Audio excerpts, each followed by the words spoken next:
In this video, my good friend John Pirner joins me to discuss FTH Backgammon Boards. Thank you for joining me. I hope you enjoy this video. Please like and subscribe, and you'll be notified every time I upload a new video. Please let me know what you think in the comments below, what you'd like to see in future videos, so I can work on that. I appreciate your super thanks. These small donations help me continue to create the high quality content for you to enjoy. I also now have memberships for a small fee. Each month you get exclusive access to the most popular videos. My book, Backgammon Backgame Strategies, is available. There's a link in the description to where you can get them. And if you're interested in lessons, please contact me via email. My email address is in the description. Again, in this video, it's my pleasure to have my good friend John Pirner from FTH Boards. Thank you for joining me. Welcome. Thanks for having me, Alex. My pleasure. How are you doing today? Doing really well, thanks. Very good. And are you joining us from Minnesota? Yes, I am from the Twin Cities area. Twin Cities. Is that where you're from originally? No, I grew up in Iowa and then moved up here when I was 18 to go to college. And I was going to move shortly after moving up here, but however many years later, I'm still here. So, Did you go to the University of Minnesota? Pardon? You went to the University of Minnesota? I did. I got a degree in humanities, which really wasn't going to get me anywhere other than continuing in school, which I didn't want to do. And I thought, well, maybe I'll go to law school. I took the LSAT and I thought, I don't think I'm going to like this. So I ended up getting a job in sales, selling automation controls to engineers and manufacturers. And that turned out to be a good sweet spot for me. So That's humanities good. major, selling engineering products. How's that? Yeah. Golden Gophers, is that right? Yep, that's the Gophers. Yep. Yeah, I remember, when I went to college at UCLA and I used to follow basketball a lot because they were good in basketball. We'd see them in the tournaments and things like that. Yeah, couldn't tell you much about the Gophers. I don't follow them. So. Yeah, yeah. So what about backgammon? How'd you get into backgammon originally? A friend of mine in high school taught me how to play. That was in 1976, and I was addicted instantly. Loved it. We didn't play with the cube. We just played to have fun, drink some beers and have fun. And I played it through college. Once I got out of college, didn't have anyone to play with anymore. And I had to get serious about starting career and starting life. So I dropped it. And then maybe about 2015 or so, I decided I wanted to try and play again. So I went onto Google and I Googled Twin Cities Backgammon to see if I could find people to play with. And I found the Twin Cities Backgammon Club and started playing and found I was still addicted. And here I am. Quite a different route than I anticipated I would take. Yeah, that's great. That's great. I know, you said you were first exposed to it just like socially, having a beer, playing, and I know that's kind of the new trend nowadays with a lot of these social clubs. We were talking about it earlier. Yeah, it's funny. I enjoy competitive backgammon, but I really have to admit I really enjoy social backgammon as much, maybe even a little bit more, just because it's not so serious and you can keep on playing. One thing I don't like about our weekly tournaments is if you lose your first match, you go into consolation. If you lose that, you go home or you play Schwitz. And I just rather play all night. So I enjoy both. I enjoy the social and the serious. So I recently started the first like social event here in Los Angeles, and I had people with a very similar sentiment. We do have a lot of people that go to the weekly tournaments, but some of them are like, I don't want to roll with the cup. I just want to play. It's like too serious and they just want to have fun. And there are a lot of people that want to do that. And I think that's great. And we were talking about that. I think I did not mention, but some people also know, in addition to selling these FTH boards, you're also the president and executive director of the US Backgammon Federation. So when did you start doing that? I became president in April of 2020, just as COVID was hitting. Oh, okay. Really difficult time. We did some good things that could have put us under, because of course live play stopped for better than a year. Right. But with the help of Friesen, actually, the driving force behind it was Ben Friesen was the ABT online events, and that kept the community together, kept us playing. We started a new ABT points race that is still going on. It's not as popular as it was, of course, back then when we were all sitting home trying to find a way to play backgammon. But it was a tough time to come in and become president. But we came through it, and we're very healthy today and growing very well. And I think, obviously you never want a pandemic again, but I try to look at the positive things. I feel like that did create a big boost in online backgammon play. Oh my gosh, it did. Yeah. Yeah. Before that, my sense is that online play was not that common, but COVID changed all that. That's when Backgammon Galaxy really took off, and Heroes, of course, took off. It's really changed the game. Yeah, yeah. Okay, so that's great. Yeah, that'll get more people into the game. But so now you're the is it the US distributor for the FTH boards? Is that correct? Yes, I'm the U.S. Distributor representative for FTH. FTH is basically a one-man show. Fazel Telermez is the owner of it, and he's got an interesting story, and I think his story is the reason why I started selling his products. He was born in Turkey, and at the age of 3, he received a tainted vaccination and contracted polio. And his parents took him to Germany for treatment, but by the time he got there, he was paralyzed from the waist down. So everything he does from a wheelchair. He started off his career as a CPA doing tax returns. And after doing that for some time, he said to his wife, I'd like to make backgammon boards for a living. So his wife supported him in that, and he's been doing it for, gosh, I think almost 30 years now. So it's just himself and his wife, Hanan, and everything is done by hand, no machines, everything done from a wheelchair in a tiny little workspace by himself. It's certainly a remarkable story, and I love the guy. He's an inspiration to me for what you can do with a handicap. Yeah, absolutely. There are a lot of people like that, so that's fantastic. And people may not be aware, but the name FTH are his and his wife's initials, correct? Yeah.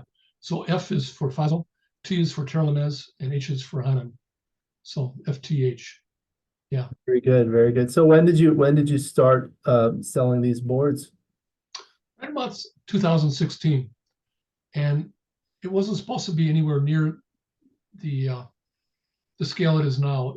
I built a tiny little website where I would just manually put descriptions and boards on, and the website got to be a little too small. I wanted to start selling dice and other accessories, so I bought a shopping cart, which you see today on the website, and we started a new line of boards using 15 millimeter or 2-inch checkers called the Titan series, and it just blossomed. And it took so long to get these boards that I started putting them into stock, and people tend to buy what they can see and feel.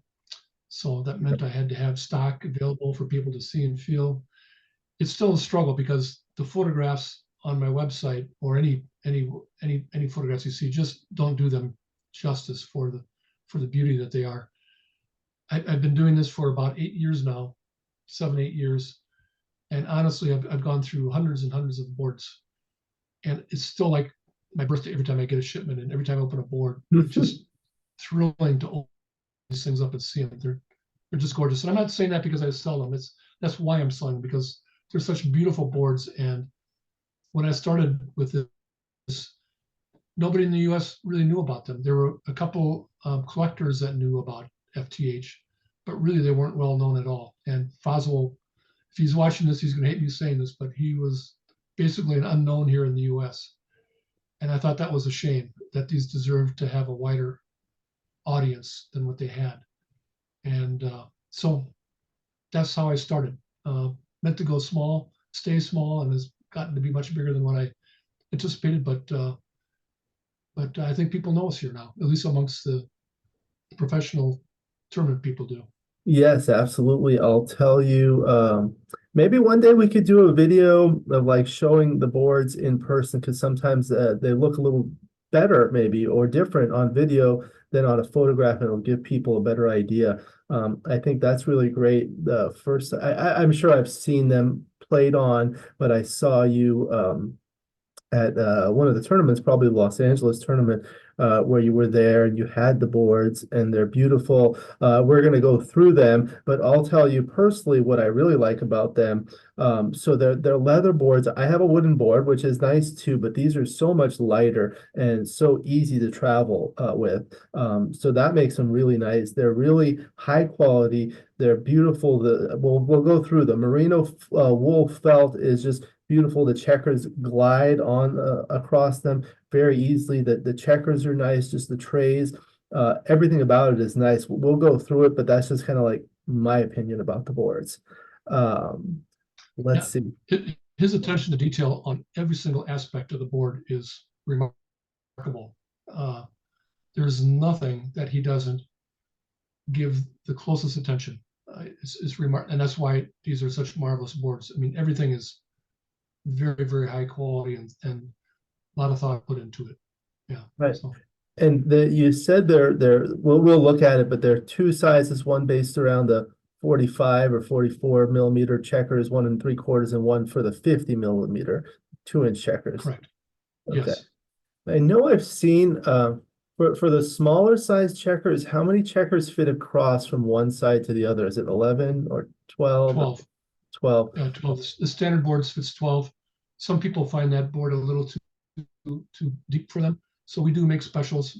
We actually make quite a few specials where they fit 11 across instead of 12. Oh, okay. That's good to know because I've seen that and I've seen those are a little bit more compact and even easier to travel with some of the other manufacturers. So that's nice.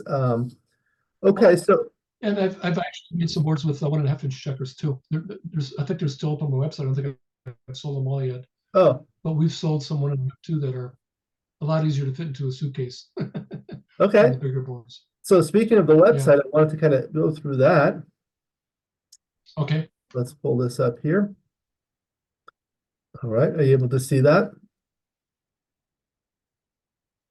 Can you see the website up now? Yes, I can. Yep. Okay, great. So we can kind of go through it, or if you'd like to walk through it, tell me where you'd like to go, and we'll kind of show the audience all the features.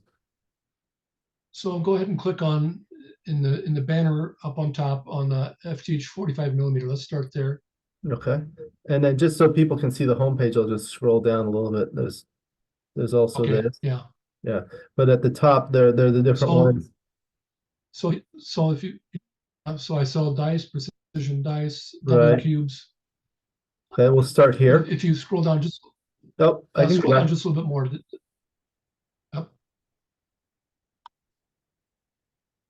Go down to where those 4 circles are. Yep. Oh, these 4 That's circles. a good place to start, probably.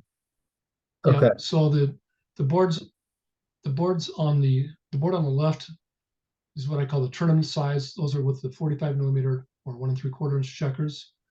The second with the tan background, those I call them the jumbo boards or the Titan boards. Those are with the 50 millimeter checkers.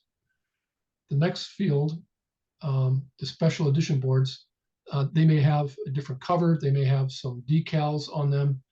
There's something different about them from our standard board. Our standard board comes with a black textured leatherette case, but we also have lots of materials from basically vinyl or leatherette to genuine leather, embossed leather, smooth leather, lots and lots of different case materials. And in that section on the third there is where you'll find those. And then in the fourth, where the black and white and gray is, those are boards that we've made that use Crisloid checkers instead of Fazel's FTH checkers. And we make special boards all the time for people that have their own checkers. They may be from another manufacturer. They may be, metal rimmed or sometimes popular, or someone's got an old set of Crisloids that are Catalan, or another manufacturer that have, that nice patina that you can't get anymore. So anything a little different but uses Crisloid checkers, that's what you'll find on that section of the website. And for the viewers who are not familiar with Crisloid checkers, what's the difference between those and the traditional ones that you use? Well, I'm going to try and stay out of trouble on this, but I think Crisloid would agree with me.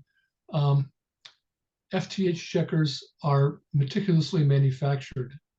They're exactly 45 millimeters in diameter, or awfully darn close. And it's a specific thickness, so that when Fazel builds his boards, the checker wells are the same size and depth on both sides of the board. They have a tight fit. Right. The checkers fit across the board beautifully. So when you fit 6 checkers on a board going across, they fit perfectly. Okay. Crisloid checkers are not manufactured with such tolerances. Their diameters will vary quite a bit, and their thicknesses will vary quite a bit. And if you look at the checkers that were especially made, they've gotten better, but if you look at checkers that were made back in the 50s, 60s, and 70s, right, and you stack them up 15 high, you'll see as much as a ½ inch difference between the two stacks. And Crisloid accommodates that by how they put the checkers in their checker wells. They have padding in their bumper padding, so that if the checkers are a little thicker, a little thinner, that padding takes up the gap or gives a little more room for the checkers to fit into the checker wells. That doesn't work well with Fazel's boards. So when we do make special boards using Crisloid checkers, the checker wells tend to have a little more slop to them because one stack of checkers will be taller than the other, so we have to leave a little extra room so they can put them on the other side of the board. And we have to give a little extra because the diameters change, so that whenever someone stacks 6 checkers across, they're all going to fit regardless of what the diameter is. So, yeah. But most people don't notice that kind of thing. I do, but most people don't notice and don't care. Yeah, you and I have a good attention to detail for these kinds of things. I feel like in the newer ones, the way they're making it now is it's much improved. So yes, you don't have to worry about that. But when you're using the older ones, and I feel like maybe I'm wrong. Do they use a little bit of a more dense material? I feel like the Crisloid checkers are a little heavier, but is that because they're thicker or that's because they're more dense? That's because they're thicker. I believe pretty much all checkers made today, well, there's going to be some exceptions, but they're basically acrylic. So if there's differences in acrylic, then that may account for something. But Crisloid checkers are thicker than the standard FTH checkers. Right. The FTH are what, 11, 12 millimeters? I believe they're 10 or 11. Oh, 10. Yeah, that's right. The regular, I think the Crisloid ones are 12 millimeter. That sounds right. Yeah. Or even 12.5. Yeah. Yeah, they vary. Because I can feel the difference. Like when I put them in my hand, like I can hold 5 checkers in my hand and I'll know how it feels. But when I pick up 5 Crisloid, I can tell that they're thicker. Yeah. Okay, so that was that. Maybe we can look at some of these images while we're here. There's this one. This is the board, beautiful. And there's these unique cubes that are unique to the FTH boards that we'll talk about and we'll go through. Okay. And different colors, really nice. And they're the different shaped cups too. There's the oval ones and the round ones, right? Yeah, the oval cups are large. We call them large oval cups, and they have a very dramatic triplet. And if you actually look at USBGF rules, all dice cups should have triplets in them. But if you go to tournaments, you'll notice that a lot of cups are smooth. People don't like those triplets. They tend to, it takes more of an assertive throw to get the dice out of the cup. Sometimes people just like to tip the cup at a 45-degree angle. They expect the dice to roll out, and they get stuck, and then they get mad at the cup. But really, the triplets are there so that people can't manipulate the dice. So his cups, as much as sometimes people don't like those triplets, they're actually what every cup should have, a very thick triplet like that. The smaller cups have a ramped lip. They're not aggressive like the oval cups. I'm not sure you'd really call those a triplet, but maybe with the ramp they do, but some people just prefer using a smaller cup. So we make those available to people who want them. We include a set of round, small round, and large oval in our Titan series. Uh-huh. So what I try to do on the homepage with these different boards is show different case materials. So for instance, this is a brown alligator case, Mm-hmm. which is gorgeous. Yes. It's lightly textured. If we can jump to another one, there was a red one. That's a red crocodile. This one. This one, unfortunately, is no longer. So this is a black crocodile, or sort of a metallic. Yeah, there's a red alligator. Sorry, that's an alligator. Red alligator. That's just fabulous material. I love it. That's why I put it there. Yeah. It's one of my favorites. Maybe we can see some when we go through them. Yeah, we can. We Okay. can see them on there. Shall we start up here? Let's yeah. Okay. So let's start at the 45 millimeter. Okay. Yep. So let me know if you want me to scroll or click on something. Yeah, just start scrolling. So everything you see on my website is in stock in my neighborhood here.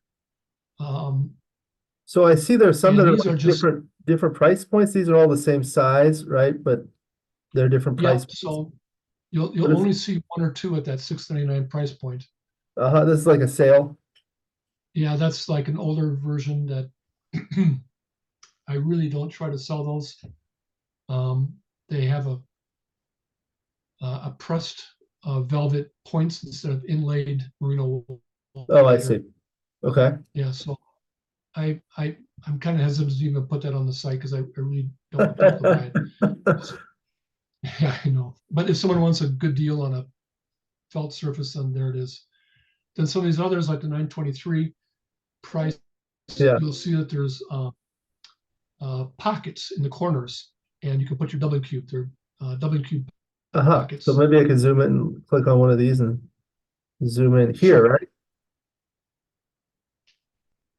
Yep. Is this what you're So talking there you about? see the W cube pocket. Right. So that's a price adder to be able to do that. And then otherwise they go in the center and there's room for the dice and everything. Let me Yep. ask you a question. Here, I know personally, and I know a lot of people like to use baffle boxes. Do they fit nicely into here? Yeah, and I use baffle box too. The baffle box manufacturers, these are the ones that I use, have different, what do we call it? Different notches in the bases to accommodate different boards. So while it doesn't sit perfectly flat and perfect on my board, the one I use anyway sits good enough.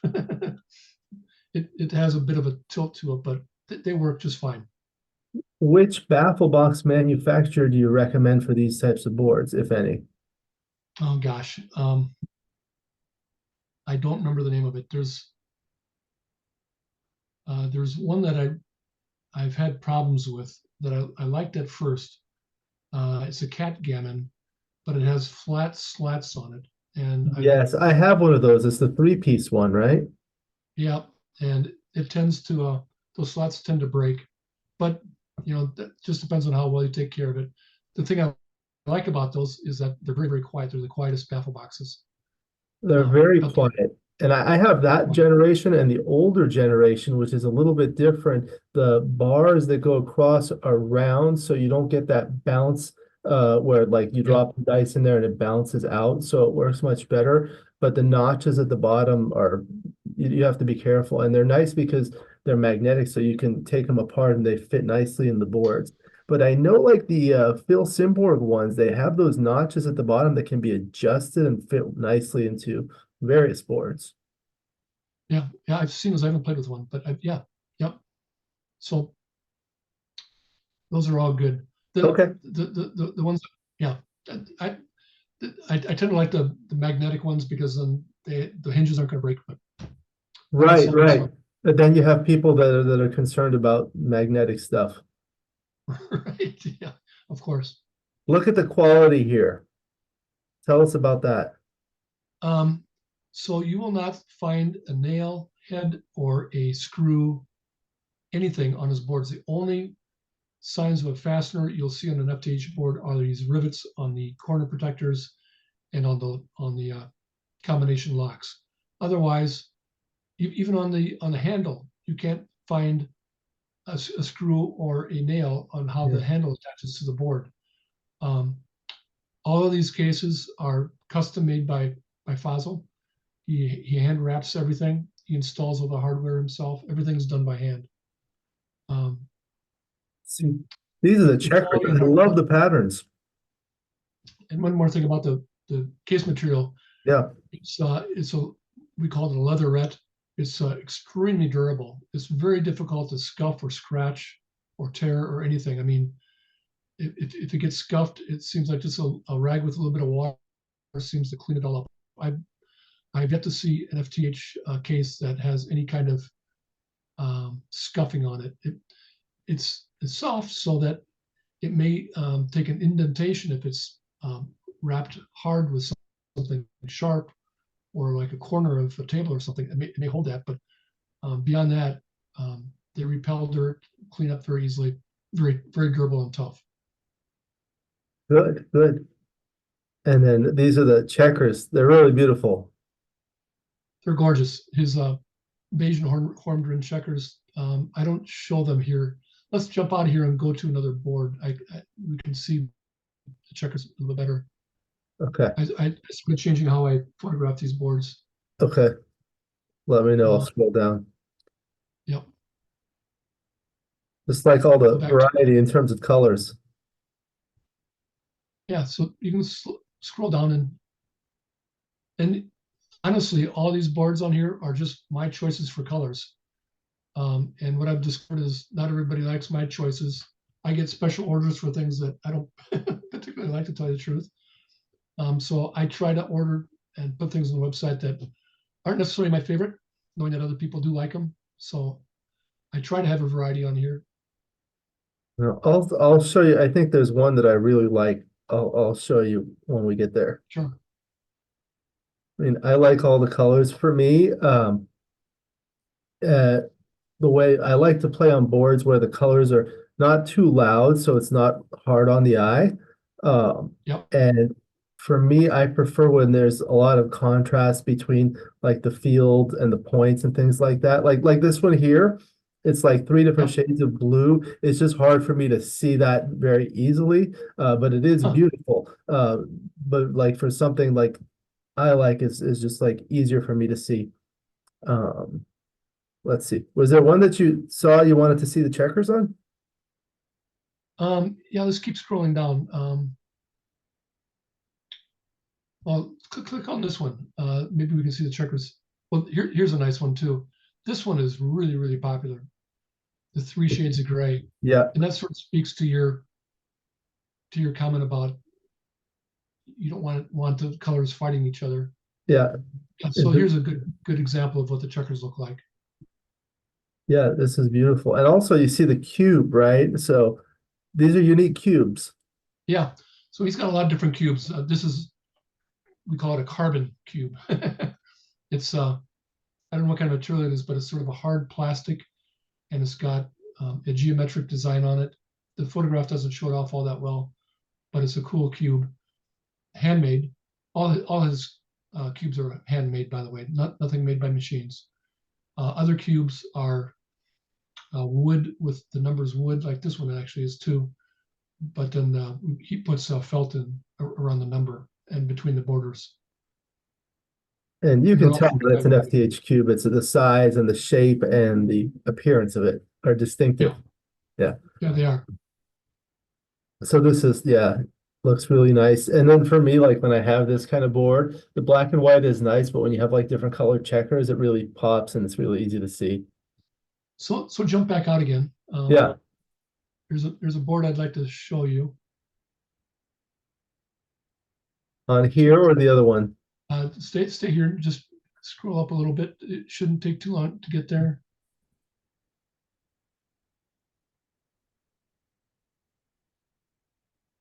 No, maybe. Wait, I think Oh, no, there it is. this one. Nope. The green, yellow. This one? Okay. Oh, nope. Nope. No. Nope. Oh, this? Scroll back up. Keep Oh, scrolling up, back up, up. This one. No, I guess we have to go back down again. Down again. I'll go fast. This one? No, Black, right, green, right there, right there. green, black, green, and yellow. Black, green, yellow. Okay. So I'll go ahead and click on that, and let's take a look at it with the checkers out. Yeah. So this one fools people. And there's a giveaway. Where does this come from? Where does this color scheme come from?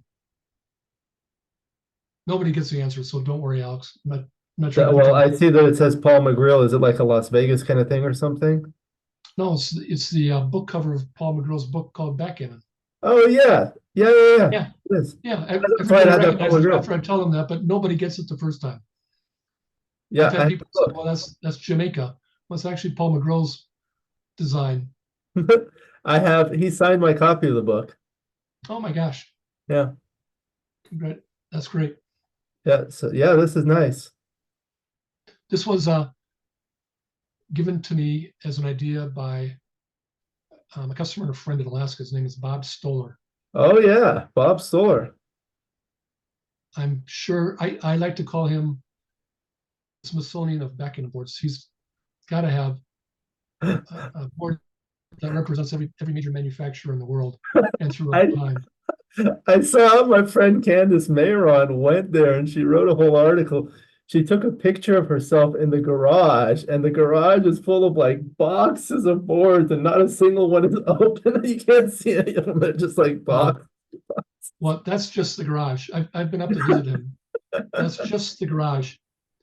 There's more. That's just the start. The garage is just the start. He's got an incredible collection of gorgeous boards. So anyway, after Paul McGrill died, Bob said, "I'd like to make a board that's a memorial to Paul." Yeah, And I loved it, so I decided to make that one of our regular stocked items. great. Okay, should we go to the next section? Yeah, let's go to the 50 millimeter. Okay.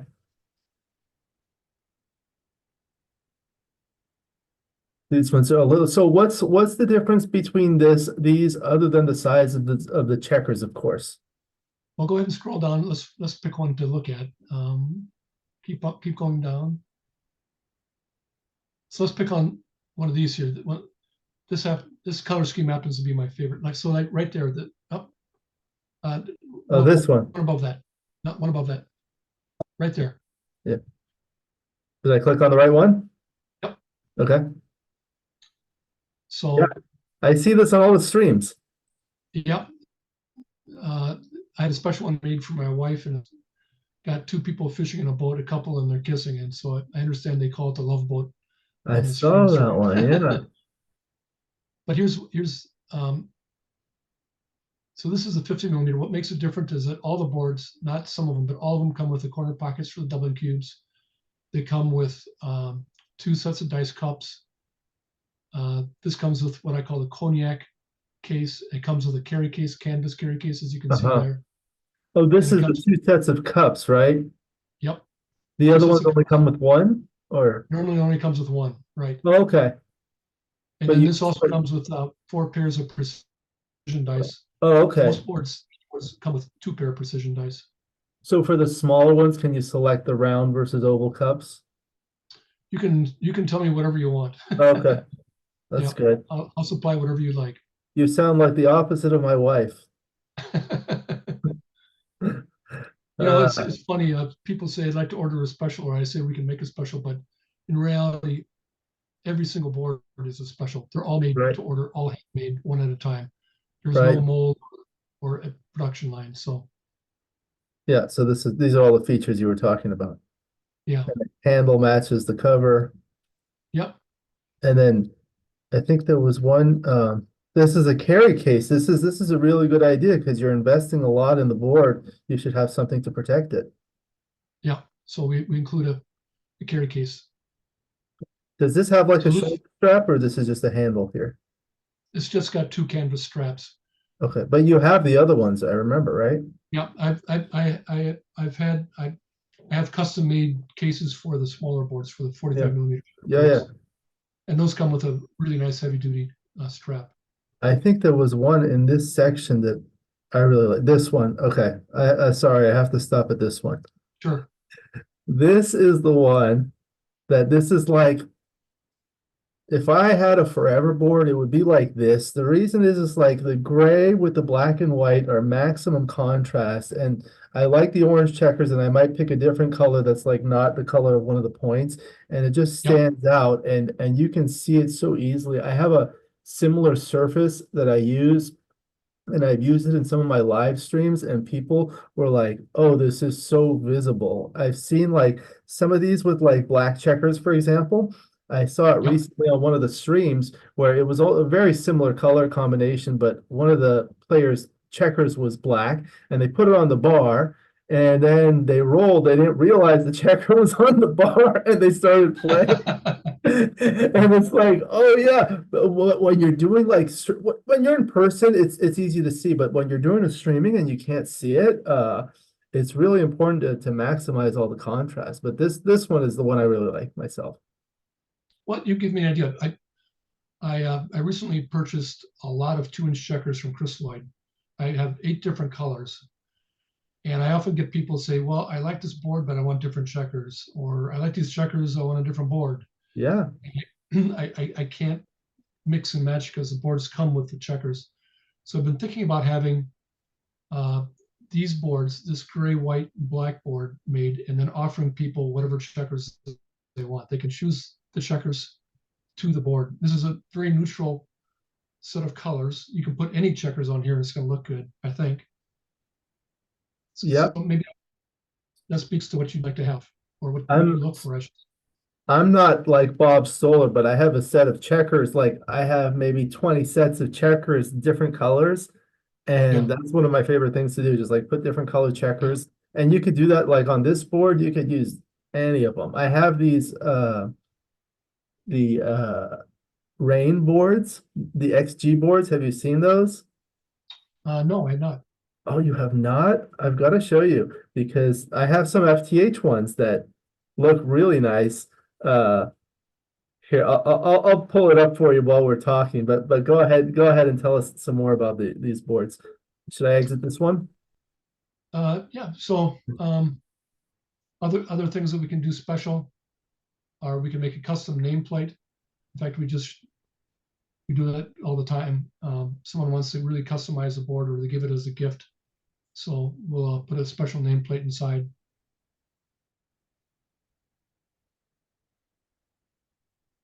Okay. Let me show you this so you can see this one.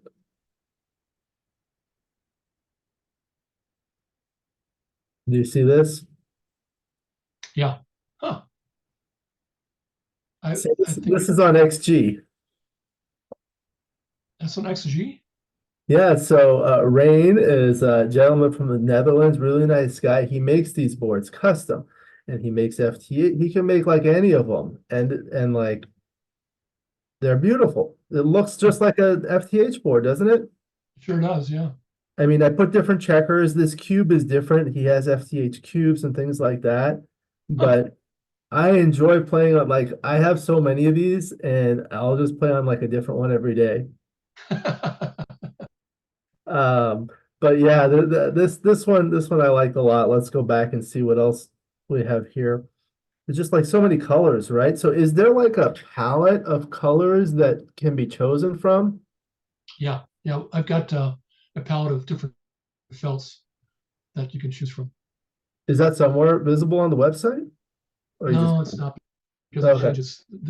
Yeah, the felts, they come and go. For instance, greens, someone will go to Fazel's, my website, right. and see a board that's 3 or 4 or 5 years old, and they want exactly that green. And then we say, you know what, that's no longer available. So yeah, so I don't do that. And the palettes are actually very small. It's Oh, yeah. hard to really. Okay, so then the special edition boards. This is what you were talking about, right? Yeah, I think this one's really nice. that's This is beautiful. the That's got a padded leather case. That's why it's more expensive. This one is pretty wild. I love the pattern. It's not everybody's cup of tea, but I just love that. I don't know what to call it. I have a friend named Candace who would love this kind of thing. She would. I think you're right. Shoot, this is just like right up her alley. It's nice. It's like artwork, you know? I made a board for the Minnesota tournament that they used in a board tournament. Yeah. It was his case color, and Sean Garber has it, and you'll see it every now and then at an ABT tournament that he goes to. But I love that. I've got a blue one of those as well, right below it. Yeah. There was a blue one. Was it this one? No, not I this. know. Oh, this one. Yeah, yeah, yeah. So this Yeah. is the one. Yeah, it's the same thing, but But just all these have something unique about them. The cases are going to be different materials. uh-huh. So I'll scroll down. Let me know if you see one you would like to look at in more detail. Sure. Let me go a little faster. Yeah, go down. Keep going down. I'll show you.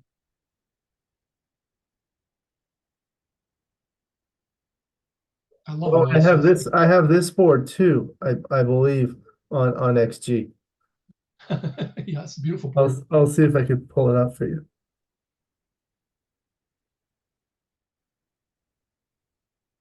Yeah, I like these So boards. yeah, so click on this one, the crocodile. Crocodile. Oh, well, oh my gosh. I passed So it. the alligator, this embossed python, and not Oh, alligator, but the embossed. this one. Yeah, yeah, yeah. Yeah, click on that. This one's just stunning. Wow. We'll look at the case. So scroll across to get to the case. You see the case? Yeah, one more, maybe a Oh, couple. one more. Yeah, there it is. I mean, again, a photograph doesn't do it justice, but to see the texture and the gradations of color is just a marvelous, marvelous board. You know, a funny story.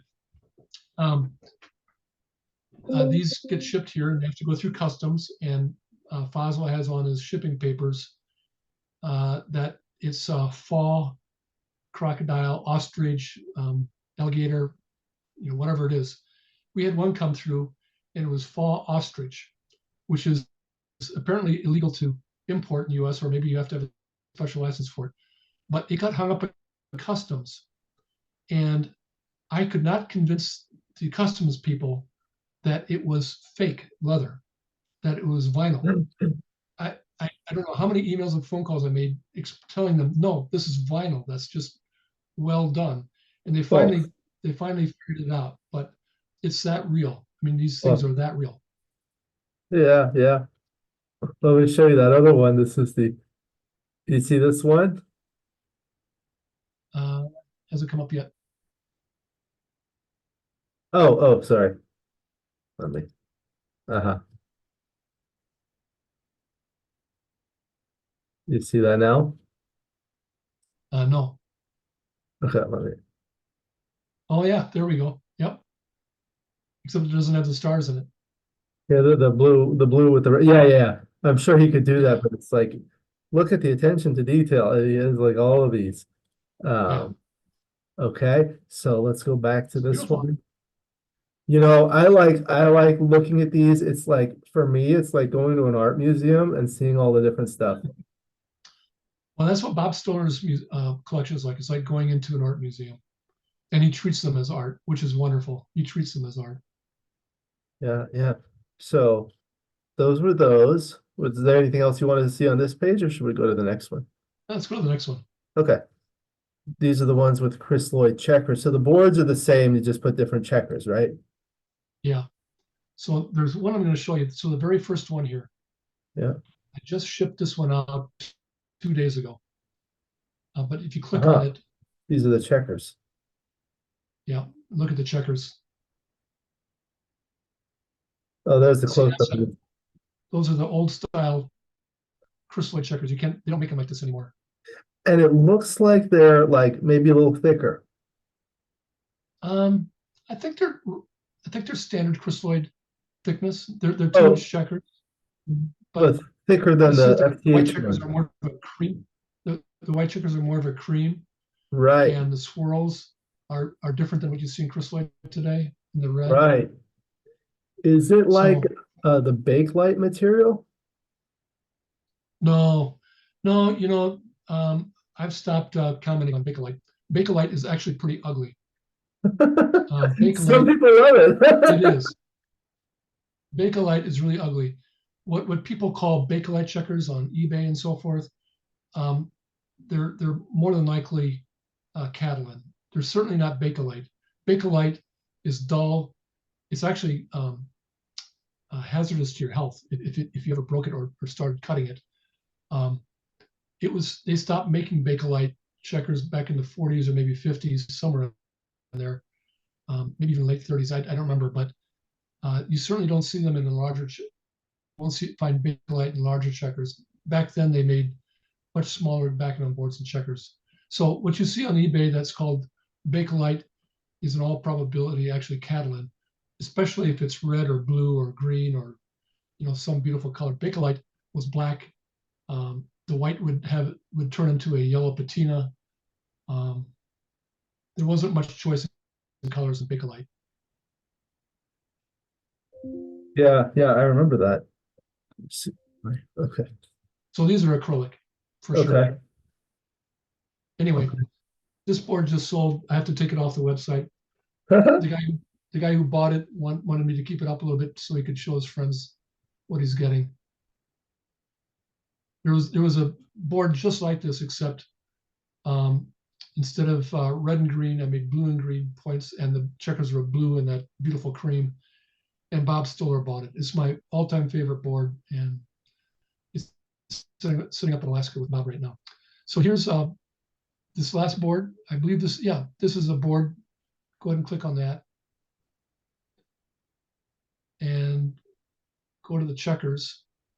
Now these are checkers that back when you could still buy Crisloid or vintage checkers on eBay. These were sold as Bakelite. They're not. They're Catalan.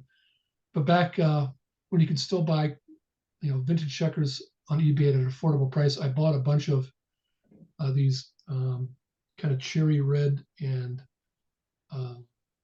butterscotch checkers on eBay, and I had quite a few 1.5-inch boards made with the what I call my green background. So here's one that's 1.5-inch, very easy to travel with. Oh, I see. Great. And then how many fit across? Good question. I don't remember. I bet it's 11, but I don't remember. That's No, six, we're wrong. maybe 13. 13. Oh, the standard boards fit 13 as well. Our standard boards fit 13 as well. Oh, so they are longer. Yeah. Yeah. I said earlier 12, they fit 13. Now, you said there's some that are like you can make them shorter. Do they have that pocket in the Yeah. corner for the cube? They still do that? No, if we make them shorter, we're probably gonna lose that pocket. Yeah. But the cube will still fit in the checker rack, right? Oh, absolutely. Yeah. It depends on the thickness of the checkers. Right. Whether or not we, it's all a puzzle. And you know, I didn't mention this, but this is something I really like about these boards and other boards that do it like this, is there's one single row for the checkers as opposed to 3 rows of 5. And I guess that Right. can be like, I'm a little anal about that, but it's just so much easier to like some people just like bear it off and they put it on the table, but I like to bear it off and put it in the rack. And it's so much easier when there's just a single row, because if you have 3 rows of 5, you bear off 2 checkers, then you bear off 2 more, so that's 4. Then you want to bear off 2 more, and you have to put one in the first tray and then one in the other tray. And I'm kind of OCD about that kind of stuff. Yeah. Well, I hadn't thought about that, but that's true. The boards are a little harder to make because now the length of that tray has to be exact. Yeah. And the width has to be exact. So it's a little more work for them, but I think it's a nicer looking product. Yep. All right. Should we go to the precision dice then? Sure. So they're basically different sizes of the dice. 3 different sizes, 12 millimeter, 14 millimeter, and 16 millimeter, and 10 different colors. 10 different colors. So I know like the standard one is like the medium one. Unless you have a smaller board, you'll use this one. And I have a few sets of these larger ones that I particularly use for streaming because those show up better. And what I've realized is for streaming, if they're opaque like black or white, they show up better. And yesterday I was doing white dice, because I have a dark background, but what I've noticed is that white will reflect the light more than black, and there's more often there's a glare on the white dice than black dice. So I'm gonna start using Uh, those. well, I'll give you a little hint. Yeah. It's not the color of the dice, it's the smoothness of the surface that produces glare. So if Uh-huh. you take a little bit of very, very fine sandpaper and just rough up the surface just a little bit, Hmm. you'll get rid of that glare. Really? Yeah, I'm gonna do that. So these are the different ones, and there's like a different one for each color, so you just select the color. yeah, Okay. yeah. So that's the dice. Anything else you wanted to mention about these? Or the Nope, colors? So these are the nope. colors: black, white, green, red, dark red, tangerine, pink, light blue, dark blue, and saffron. Any colors that are particularly Right. popular? Black, white, Yeah, red, blue, green. I yeah. mean, they all sell, but those tend to be the more popular ones.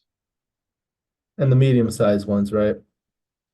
Yeah, the 9/16s tend to be the more popular ones. Although I personally like the 5/8s better because I can see them better. Yeah, yeah, yeah.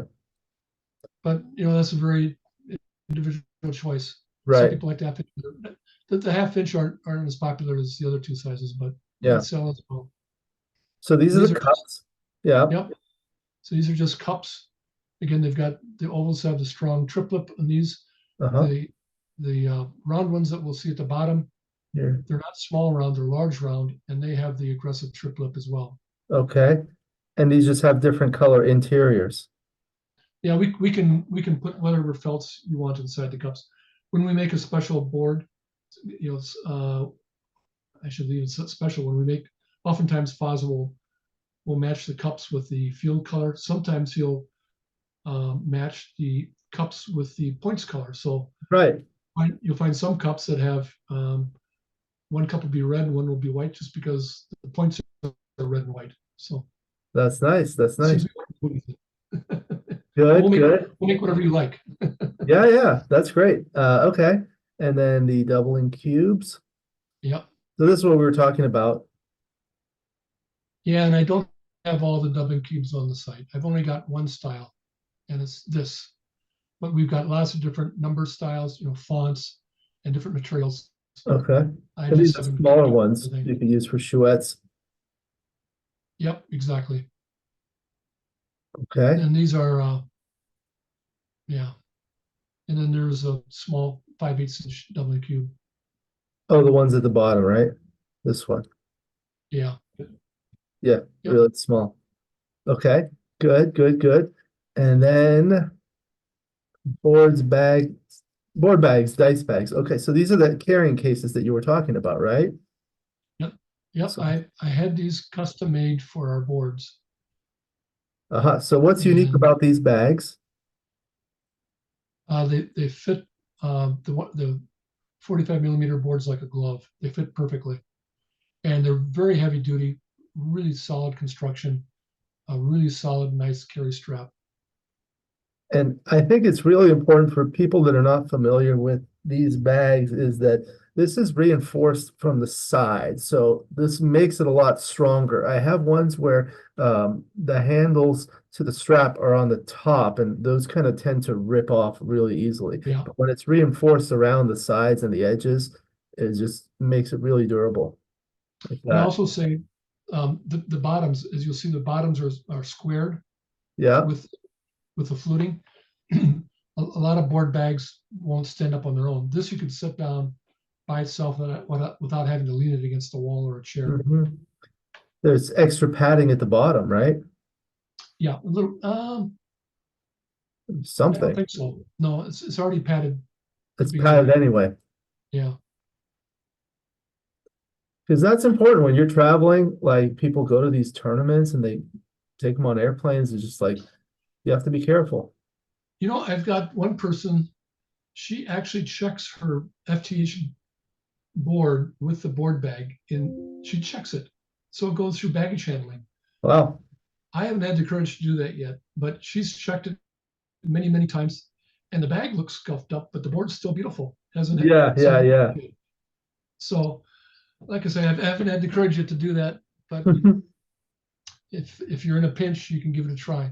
Right. And then here's some like pouches that you can put dice in. Yeah, These are good. I try think I to have keep some of these. these. They're nice pouches. They're really really sturdy. And then I've got two leather pouches, a Right. longer one 4x9 and another one 3.5 by. And then So one of the things I didn't mention about these bags is click on this is they have a zip pocket on the outside so you can put some accessories or something else in there. yep, you can put a scoreboard or paper and pens, whatever for shoeettes. Yep. Yeah, one of the things I like to do is like put that stuff like inside of the board so there's a little bit Yeah. more protection. Yep. Yeah, but this is Yep. great. You put something in here, that's fun. Like the scoreboards, they're really easy. Yep. I put my scoreboard in my board. I don't put it in the pocket, but the pocket's there if you want to use it. Yeah. Oh, I guess I stopped share, but that was I think that was everything, right? On the That's website. everything. Yeah. Yep. So great. That was a really nice overview of all the boards and all the accessories. It's just like really high quality. What do you think that people say about the boards? Uh, the people that buy it from you. What is their feedback? It's the smoothness of the checkers going across the board. They don't stick to the board, but they're not so smooth that they move easily or randomly. They just have the right amount of friction on the board. Um, the dice are quiet. Um, Oh yeah, I was and gonna mention that. The cups have that felt inside that makes it quiet, right? Yeah. yeah, so unlike a P40 dice cup, you walk into a room and you can tell how Yeah. many P40 boards are in a room, right? I have one. I have one. It is loud. I don't Yeah. even use the cup. I use a baffle box. um, and then some wood boards. You slam it, and some people like slamming the checkers in their wood boards, right? Oh yeah. They like that authority. But with the FTH boards, when you slam the checkers into the rails, you're not going to hear it. They're very quiet. There's spring in the dice when you throw them on the board, but not too much. Um, the checkers are very high quality. People just enjoy it. Just the quality of the smoothness of the wool. Um, and the wool doesn't fade over time. That's really a big feature. Unlike a lot of the microfiber surfaces that you see, after a few years, they really start fading, and I see. people, yeah, have to get them refinished or resurfaced. The merino wool felt will last forever. The wool doesn't fade. The only thing you have to be careful of is to keep the wool clean. So what I do is I buy rolls of Scotch-Brite lint paper, and I'll tear off 3 sheets, and I'll press it down onto the board, and then lift up, and that'll bring up all the lint and the dirt. And if you keep Right. up with it, it'll stay looking like a brand new board for years. I mean, literally, it'll continue looking new. I do almost the exact same thing. Like I have a lint roller, which you can roll. The only issue is like with the roller, you can't get into the corners and edges, so you have to take it off. Yep. So if you take it off and you can pinch it into the corners, pinch it on the sides, it'll bring everything up. Maybe in the future we can make a video of you actually doing that, demonstrating it. I think that will be Sure. useful. Um, and sometimes like if you spill some water on it or something, is it easy to clean or what do you tell people? Water's a piece of cake. I had a board. I used to have game days on Saturday, winter Saturdays at my house, and I had a couple backgammon boards set up, and no one owned up to it, but it looked like someone spilled coffee and wine on a board, and I got pretty much everything out of it, pretty much everything up, and Really? yeah, there was just the faintest shadow where I think the wine had been spilled, but Is it I could see it like baking like soda or investments. something? No, just a very light dilution of soap and warm water, and use a microfiber towel and rub it in a circular motion, and then pat it down with clean, clear water to lift out the soap. and it works great. I'll tell you, usually when we play in a restaurant or coffee shop or something, and people will have their dice cups and they'll have like a cup of coffee. And you've probably seen this too, but sometimes I've had people pick up the cup and put it in their coffee cup instead of the dice cup by accident. I haven't seen that, but I can believe So, it. so I've seen that multiple times, and I believe I've also seen someone roll the coffee onto the board before. So, well, I have a customer that when he comes home at night after playing backgammon, he washes his checkers in soapy water after every time he plays Wow, wow. to get the finger grease off the checkers. I don't do that, but I'll like roll my boards with a lint roller. Yep. I have you see in my background it's an FM Gammon board, the ones where the surfaces come out. The thing I like about that is like you can take them out and you can clean it, and then you can put a different one in. It's like having a new board. Yeah. Right. Yeah, you don't worry about coffee being spilled on it because you can get a new insert. Yeah, so Yeah. people don't need to resurface the FTH boards like some of the other ones. No, never had a request for it ever. Wow. I've never heard of it. And So Fazel tells me that if you have pilling, because it's wool, that you just take a razor like you shave with and just drag it across the surface. But I've never seen a single board with any pilling on it. So maybe someday I will, but I haven't come across it yet. They're remarkably durable. yeah, fantastic. I think these boards are really outstanding. So you distribute them to all 50 states or Yep. Canada, Mexico. Where is it available? Pardon me? Where are the locations where you distribute? Everywhere. If you want a board, I'll ship it to you. So that's in the United States. I'll ship all over the world. Oh, you ship overseas too. And I Yeah. didn't mention the name of the site, but it's gammonstuff.com, right? Correct. Gammon I will Stuff. put a link in the description so people can just go directly there. Yep.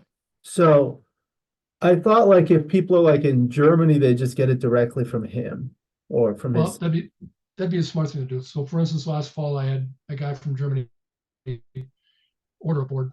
I said, you know what, you'd be better off just ordering from Fazel since you're in Germany instead of shipping it back to Germany. So he did. But I've shipped to South America, to Mexico, to Canada, Okay. Australia. I shipped one to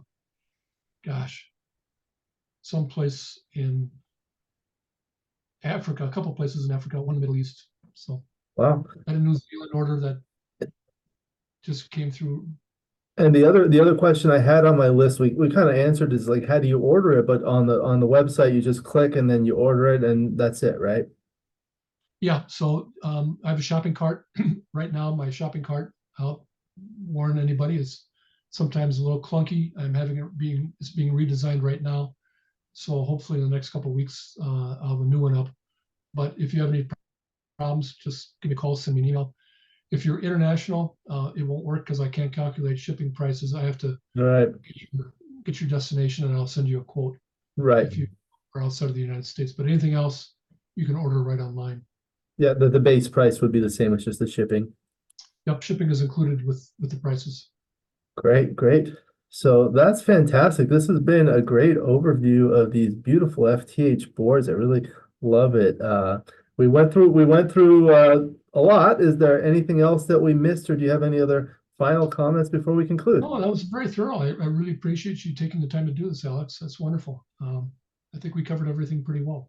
Good, good. It's my pleasure. So that's the FTH boards. I hope to have you again for other videos. We can play, we can, talk about USBGF stuff, all sorts of things. I try to promote everything that's related to backgammon on my channel. And I'll see you again soon, and we'll go ahead and conclude the video. Thank you again to my good friend John Pirner, and thank you to the viewers for watching. I hope you enjoyed this video. Please like and subscribe, and you'll be notified every time I upload a new video. Please let me know what you think in the comments below, what you'd like to see in future videos, so I can work on that. I appreciate all the super thanks. These small donations help me continue to create the high quality content for you to enjoy. And now we have a membership feature where you can get exclusive access to the most popular videos. And my book, Backgammon Strategies, is available. There's a link in the description to where you can get it. And if you're interested in the lessons, please contact me via email. My email is also in the description. I look forward to seeing everyone in future videos. And until then,